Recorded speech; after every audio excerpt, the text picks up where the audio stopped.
Bienvenue les amis, j'espère que vous allez bien. Aujourd'hui, je vais vous raconter l'expérience d'une abonnée qui souhaite rester anonyme et que j'appellerai Fouzia. Donc Fouzia a 50 ans. Elle fait le point sur sa famille, elle et sa fratrie, et elle voit que tout est négatif pour eux ainsi que pour leurs enfants. Et elle se demande pourquoi. Pourquoi sommes-nous maudits? Que s'est-il passé? Pourquoi n'avons-nous la poisse, le mauvais œil? Pourquoi on cumule à nous tous les maux de la terre? Et là, Fouzia, en se posant ces questions et en visionnant des vidéos sur YouTube, elle se dit que ils ont pu être victimes d'un mauvais sort.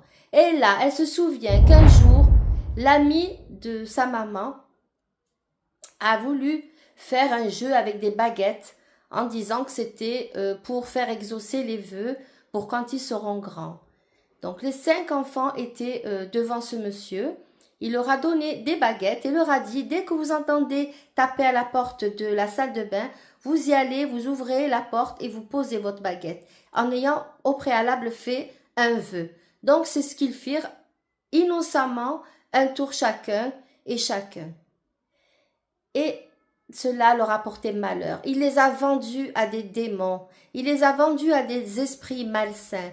Parce que tous les 5 connaîtront un sort vraiment pitoyable avec des maladies, des accidents, en fait des échecs à n'en plus pouvoir.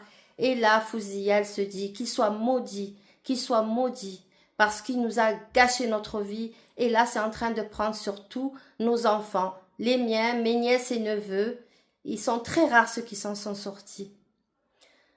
Donc voilà les amis, vous voyez, il ne faut pas faire confiance à n'importe qui, il ne faut pas accepter de faire comme ça des vœux avec des baguettes ou même que quelqu'un te dit viens, je sais comment exaucer ton vœu. Non, non, il y a toujours une contrepartie et c'est le côté sombre, le côté noir de la chose.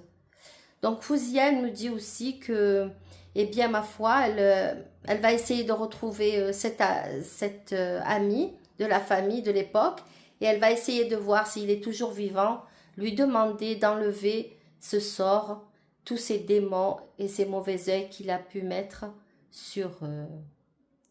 Voilà les amis, il ne faut pas faire confiance, je le répète. Il ne faut pas faire confiance. Il faut faire confiance en Dieu quand on est croyant. Beaucoup en soi, c'est très important.